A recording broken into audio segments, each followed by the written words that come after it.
여러분 안녕하세요. 최신 세계 경제 뉴스를 발췌 소개하고 제 의견을 곁들이는 세계경제는 지금 Current Issues of Global Economy 편집자 정견만입니다.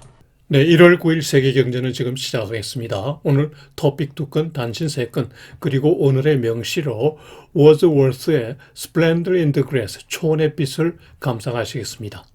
오늘의 토픽은 미국의 12월 중 고용이 예상보다 적은 19만 9천 명 증가에 그쳤지만은 실업률은 3.9%까지나 떨어졌다는 CNBC 보도입니다. 두 번째 뉴스는 12월 중 유로 지역의 물가가 5%라는 기록적 상승을 하였다는 CNBC 보도입니다. 네, 오늘 또 단신 3건을 올렸습니다. 첫 번째 단신은 한국 시간으로 토요일 아침 새벽 현재 코로나 바이러스 발병, 백신 접종 주요 국가별 동향입니다. 두 번째 단신은 모더나 제약사 대표가 현재 3차 부스터샷 접종에 더해서 4차 추가 접종 필요성을 제기하였다는 소식입니다. 세 번째 단신은 다음 주 미국 금융시장 주요 이슈 및 일정입니다. 그리고 오늘의 명시로는 윌리엄 워즈워스의 Splendor in the Grass, 초원의 빛을 감상하시겠습니다. 네, 오늘의 토픽, Hiring falters in December as payrolls rise only 199,000, though the unemployment fell to 3.9%. CNBC 뉴스 보시죠. 12월 중 미국의 고용이 예상에 크게 못 미치는 19만 9천 명 증가에 그쳤습니다. 고용의 부진한 요인은 첫째, 코로나 바이러스 확산으로 경제 활동이 침체되었고, 두 번째는 일손이 부족하다는 것입니다. 작년 중에 미국의 일자리가 645만 명이나 창출됐는데요. 이는 1940년대 이래 최대입니다. 근데 일할 사람이 부족하다는 거죠. 경험 없는 사람도 채용한다는 광고가 나오네요. 업종별로 보면 여가 및 접대업이 5만 3천 명 증가하고 전문 서비스직이 4만 3천 명, 제조업이 2만 6천 명, 건설업 2만 2천 명, 운수창고 1만 9천 명 등입니다. 몇 달 전까지는 여가 및 접대업이 절대적으로 많았었는데 지금은 상당히 업종별로 분산되었군요.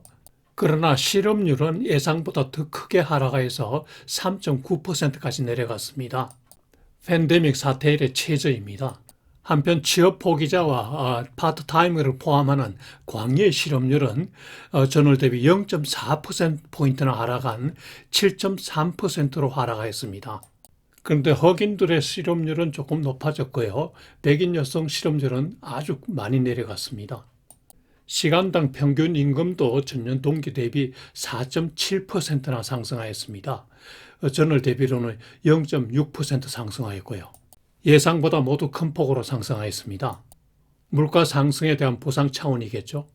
그러나 여전히 총 취업자 수는 작년 2월 대비 290만 명 적은 숫자이고요. 경제활동 인구도 작년 2월 대비 230만 명 적은 숫자입니다. 이에 따라 경제활동 인구 비율 Labor Force Participation Rate가 61.9%로 작년 대비 1.5%포인트 하락하였습니다. 한편 지난주 실업수당 청구자 수는 20만 7천 명으로 52년 내 최저 수준에 근접하고 있습니다. 실업자가 많이 줄고 있기 때문이죠. 향후 고용시장 전망을 보면요. 팬데믹 사태가 어차피 점차 회복될 거기 때문에 꾸준한 고용시장 회복세가 이어질 것으로 보는 거죠. 고용시장 회복이라기보다는 고용시장 강세죠. 타이트 레이블 마켓 부럽습니다. 일자리는 느는데 일손이 부족한 거죠. 참고로 미국의 경제 성장률은 올해 6.7% 성장할 것으로 아틀란타 페드 지역연준이 발표했네요. 재작년에 마이너스 3.4% 역성장한 데 대한 기저효과도 있지만은 6.7% 성장은 대단한 거죠. 네, 두 번째 뉴스.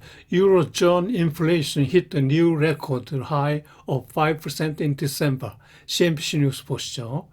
12월 중 유로 지역 물가가 전년 동월 대비 5%나 상승한 것으로 예상되고 있습니다. 유로 통계 작성 후에 최고 기록이라고 하네요. 이 신기록은 지난 11월 중에 4.9% 상승 때부터 계속되고 있는 거죠. 물가 상승의 주 요인은 에너지 가격 상승입니다. 겨울에 난방용 가스 소비가 느는 데다가 기업들은 불경기 때문에 비축을 적게 해나왔기 때문이죠. 이러한 높은 물가 상승 때문에 유럽중앙은행 ECB의 통화정책 변화에 관심이 높아지는데요. 이미 지난달 정책회의 때 물가 안정을 위해서 자산 매입 규모를 축소하기로 결정하였죠. 그러나 금리는 아직도 경기가 좋지 않기 때문에 올해 말까지는 동결하는 것으로 지난번 르가르도 총재가 발표했죠. 그러나 대부분 전문가들은 내년 봄부터는 금리 인상이 시작될 것으로 전망하네요.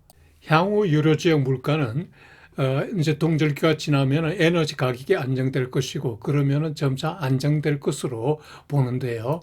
작년 12월에 발표한 유럽중앙은행의 그 물가 전망을 보면은 올해는 2.0% 살짝 미달할 것으로 보고 그리고 내년과 내후년에는 조금 더 낮은 1.8% 상승을 전망하네요. 그러나 제 생각으로는 좀 더 높이 올라갈 것으로 예상됩니다. 유로 경제는 현재 더딘 회복이 진행 중인데요. 올해는 팬데믹과 인플레이션이 최대 위협이 되고 있습니다. 오른쪽 그래프를 보면은 재작년 4분기와 작년 1분기에 소폭이나마 연속적으로 마이너스 성장을 했죠.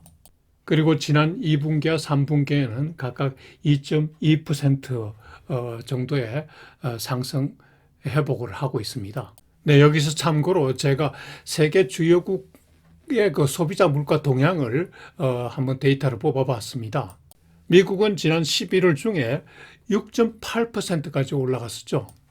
유로 지역 중에 독일은 5.3%, 영국은 5.1%, 멕시코가 7.36%, 러시아가 8.39%, 브라질은 10.74%, 그리고 금리 실험을 하고 있는 터키는 36.08%, 아르헨티나는 무려 51.2%입니다. 조용하던 중국 물가도 2.3%까지 올랐고요. 인도 물가는 4.91% 올랐습니다. 한국도 최근 수개월간 많이 올랐죠. 그래서 지난 11월 중에 3.7%까지 상승하였습니다. 자, 이제 오른쪽 상단 그래프를 보시죠. 작년 11월 중 물가 상승률이 1197%에 달했던 나라가 있습니다. 어느 나라일까요? 네, 바로 베네수엘라입니다. 화폐 평가절하를 하던 2019년에는 무려 35만 %까지 물가가 올랐습니다. 여기서 우리가 꼭 하나 알아야 될 것은 경제 성장 정책보다 물가 안정 정책이 더 해결하기 어려운 문제입니다. 한국도 1962년부터 경제개발 5개년 계획에 들어가면서 성장은 쭉 해왔지만은 물가는 계속 올랐습니다. 오랜 동안 경제 성장률이 매년 10%를 넘어갔지만은 물가 상승률은 그것보다 더 높았죠. 오랫동안 한국 경제의 과제는 물가 안정과 국제 수직 균형이었죠. 그러다가 1983년에 물가가 3%대로 떨어졌습니다. 그 후 3, 4년간 2%대로 머물렀죠. 그리고 우리나라 국제 수지가 1986년부터 1989년까지 4년간 처음으로 흑자를 달성하였습니다. 기적이죠. 한국 경제사 관점에서 1980년대 중반은 사실 대단한 기간입니다. 물가 안정과 국제 수지 균형을 처음으로 달성했기 때문이죠. 네, 오늘 첫 번째 단신, 한국 시간으로 토요일 새벽 현재 세계 코로나 바이러스 확진 사망자 누계 등을 보시겠습니다. 확진자 수는 2억 8,991만 5,700명으로 전주 대비 무려 6%나 증가했습니다. 오미크론 변종의 빠른 확산 때문이죠. 사망자 누계는 546만 9천 명으로 전주 대비 1% 증가했습니다. 백신 접종자 수는 91억 1,800만 명으로 전주 대비 4.9% 증가했습니다. 지난주에 특히 미국, 인도, 영국, 프랑스, 이탈리아, 아르헨티나 등의 확진자 수가 많이 늘었고요. 특히 영국의 경우 총 확진자 누계가 1,401만 5천 명입니다. 전국 인구의 5분의 1이죠. 사망자 누계가 14만 9,500명으로 거의 15만 명에 달합니다. 코로나 바이러스가 마치 선진국 병처럼 보이네요. 국가별로 보면은 프랑스가 지난주에 7위에서 5위로 두 자리 올라왔고요. 이탈리아도 11위에서 9위로 두 단계 올라왔습니다. 현재 순위는 1위가 미국, 인도, 브라질, 영국, 프랑스, 러시아, 터키, 독일, 이탈리아, 스페인, 이란, 아르헨티나 순입니다. 네, 두 번째 단신은 지난 주말 모더나 제약사 CEO가 4차 추가 접종 필요성을 제기했다는 소식입니다. 부스트샷 효력이 접종 후 4개월 후에 빠르게 감소한다는 거고요. 특히 노인이나 기저질환자는 올 가을까지 4차 접종해야 된다고 하네요. 그리고 여기에 중요한 연구 결과가 나왔는데요. 모데나와 파이자 백신 2차 접종한 후에 오미크론 예방 효과가 그 2차 접종 후 4주 후부터 전염병 예방 효과가 감소하기 시작하고 5주에서 9주 사이에는 55% 내지 70% 예방 효과, 그리고 10주가 지나면은 40 내지 50%밖에 예방 효과가 없고 20주가 지나면은 10% 예방 효과밖에 없다고 하네요. 20주라 해봐야 5달 못 미치는 기간이죠. 즉 2차 부스터샷 맞고 5달 정도 지나면은 예방 효과가 거의 없어진다는 거죠. 파이자 CEO도 지난달에 4차 접종 필요성을 발언하였다고 하네요. 오미크론의 그 맹렬성에 비추어서 빨리 접종받아야 한다네요. 오미크론 변종의 높은 전염률이 계속 이제 확인되고 있는데요. 이 돌파 감염이 많이 늘고 있죠. 유럽은 백신 접종률이 매우 높은데도 지금 빠르게 확산되고 있죠. 오미크론은 무작위 변이, 랜덤 뮤테이션이 발생할 가능성이 높다고 하네요. 그때는 이 팬데믹의 그 행로가 아주 나쁘게 바뀔 가능성도 있다고 합니다. 오른쪽 사진은 오미크론 바이러스의 사진인데요. 빨갛게 뾰족뾰족 나와 있는 것이 소위 오미크론의 그 단백질 돌기입니다. 이 단백질 돌기가 많을수록 변종 변이가 많은데 오미크론이 특히 이 돌기가 많다고 하네요. 독감 바이러스의 종류가 많듯이 이 오미크론 종류도 많아지면은 결국은 우리도 매년 접종할 필요가 생긴다고 하네요. 더불어 살아야 되는 거죠. 여기서 좀 좋은 소식은 접종 용량을 높이면은 항체 수가 더 많이 증가한다고 하네요. 현재 50 마이크로그램의 부스트샷을 맞고 있는데 이때는 항체가 37배 증가합니다. 그런데 이를 배로 늘린 100mg으로 증가하면은 항체가 83배, 2배 이상 증가한다고 하네요. 그리고 또 하나 좋은 소식은 오미크론의 빠른 확산이 팬데믹에서 엔데믹, 풍토병으로 바뀔 가능성이 높아졌다는 겁니다. 전문가의 주장입니다. 최근 미국 확진자의 95%가 오미크론이라고 하네요. 한 몇 주 전만 해도 델타 베리언트가 압도적이었는데 이제는 완전히 오미크론으로 넘어가 버렸군요. 네, 오미크론이 정점을 지났을 거라는 전문가의 주장을 위안으로 삼으시기 바랍니다. 네, 세 번째 단신, 다음 주 미국 금융시장 주요 이슈 및 다이어리입니다. 지난주에 그 국채 수익률 급등 그리고 오미크론 확산으로 시장 분위기가 좋지 않았죠.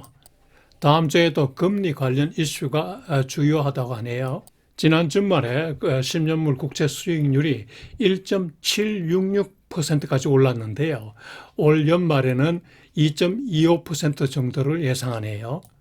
그리고 다음 주 화요일에는 제롬 파월 연준 의장의 재임 관련해서 상원 출석 발언하게 돼 있습니다. 여기서 통화정책 관련 얘기가 나올 수 있겠죠. 그리고 수요일에는 CPI, 소비자 물가, 목요일에는 PPI, 생산자 물가 지수가 발표됩니다. 그리고 다음 주부터는 4분기 실적 발표가 시작되죠. 주로 대형은행부터 시작하죠. 대체로 실적은 괜찮을 것으로 예상되고 있습니다.